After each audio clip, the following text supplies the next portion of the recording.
अस्सलाम वालेकुम दोस्तों, कैसे हो। मुझे उम्मीद है कि आप सभी अच्छे हो गए। न्यू अपडेट के साथ मैं आपके सामने फिर हाजिर हो चुके हैं। अगर आप कुवैत में रहते हैं, कुवैत की खबरों से हमेशा के लिए अपडेट रहना चाहते हैं तो ये वीडियो आप शुरू से लेकर आखिर तक देखते रहिए। इस वीडियो के अंदर मैं आपको काफ़ी ज़्यादा इंपॉर्टेंट जो है इन्फॉर्मेशन देने वाला हूँ और आप लोगों को बताने वाला हूँ कुछ बड़ी खबरें इलीगल लोगों के हवाले से, इंडिया की इंटरनेशनल फ़्लाइट के हवाले से, और भी जो है डीजीसी की तरफ से अपडेट दी जा रही है लोगों के हवाले से जो इलीगल हैं उनके हवाले से भी दी जा रही है। तो पूरी जानकारी हम जानेंगे, लेकिन उससे पहले मैं आपको बता देता हूँ, चैनल हमारा पहली बार देख रहे हैं, चैनल को सब्सक्राइब करें और साथ ही साथ बेल आइकन ज़रूर प्रेस कर दें ताकि हमेशा आपको इसी तरीके से अपडेट मिलते रहे और आप हमेशा हमारे साथ में जुड़े रहें। तो पहली खबर अपडेट की तरफ जो बढ़ते हैं, काफ़ी अच्छी खबर है। इंडिया की तरफ से अपडेट दिया गया है कि इंडिया गवर्नमेंट ने इंटरनेशनल फ़्लाइट को 15 दिसंबर से ओपन करने का ऐलान कर दिया है। सभी तरीके की फ़्लाइट जो है, अभी आपको मालूम है, जो इमरजेंसी फ़्लाइट है या फिर कार्गो फ़्लाइट है या फिर जो भी एयर बबल एग्रीमेंट हुआ है, वंदे भारत मिशन के तहत जो फ़्लाइटें चल रही हैं वो सारी फ़्लाइट अभी चल रही हैं, लेकिन आने वाले वक्त में सभी फ़्लाइटों को ओपन कर दिया जाएगा। 15 दिसंबर से ये चीज़ जो है वो लागू हो जाएगी।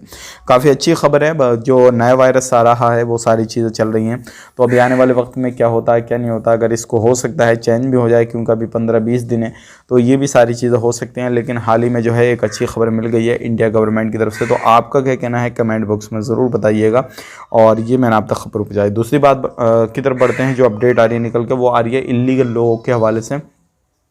अभी जो है काफ़ी ज़्यादा परेशान हैं लोग। जो हमने इससे पहले वाला वीडियो डाला उसमें जो था कुछ फ़्लाइट के बारे में बात करी थी, जो कि कुवैत की अभी फ़्लाइट बंद चल रही है। 9 कंट्रियों को पहले से भी बंद थी, अभी खुद सख्ती ज़्यादा कर दी है। तो वो सारी चीज़ के हवाले से बहुत सारे लोगों ने हमें कमेंट किया, इलीगल लोग हैं, उन्होंने भी पूछा कि भाई अभी हमें क्या परेशानी होगी, क्या करना है क्या नहीं करना। हम बहुत ज़्यादा परेशान हैं, सैलरी को लेकर, हर चीज़ को लेकर जो है परेशान है, तो हमें क्या करना चाहिए। तो देखिए, मैं आपको बताना चाहूँगा, अगर आप परेशान हैं किसी भी चीज़ को लेकर और आप एक इलीगल हैं, तो सबसे पहला आपका फ़र्ज़ बनता है खुद को लीगल करने की कोशिश करें, तभी आपका जो है काम काज वो जल्द से हो जाएगा।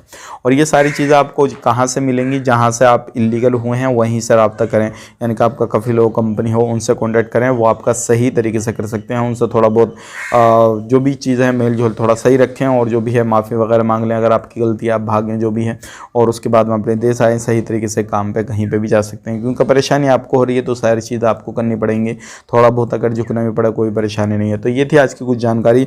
अब यहाँ पे बात कर लेते हैं, जो लोग कुवैत के अंदर ड्राइवरिंग करते हैं तो उनको ध्यान रखना है, क्योंकि अभी जो है ड्राइवरी लाइसेंस जो लोग दिखा रहे हैं वो डिजिटल लाइसेंस दिखा रहे हैं, जो मोबाइल आईडी एप्लीकेशन के अंदर शो हो रहा है। तो मिनिस्ट्री ने कहा है, इसको बताया है कि आपको जो है ओरिजिनल अपना लाइसेंस भी जो है साथ लेके घूमना है। अगर कोई इस तरीके से डिजिटल लाइसेंस दिखाएगा, दूसरा नहीं दिखाएगा, तो वो उल्लंघन माना जाएगा और उसका जो है चालान वगैरह भी किया जा सकता है, जुर्माना वगैरह भी डाला जा सकता है। तो इस पर भी आपको ख्याल रखना है, ध्यान रखना है। तो ये थी आज की कुछ जानकारी जो कि मैंने आप तक शेयर कर दी। मिलेंगे इस नेक्स्ट वीडियो में। आप अपना ख्याल रखें, अपनी फैमिली वालों का ख्याल रखें। Take care, bye bye.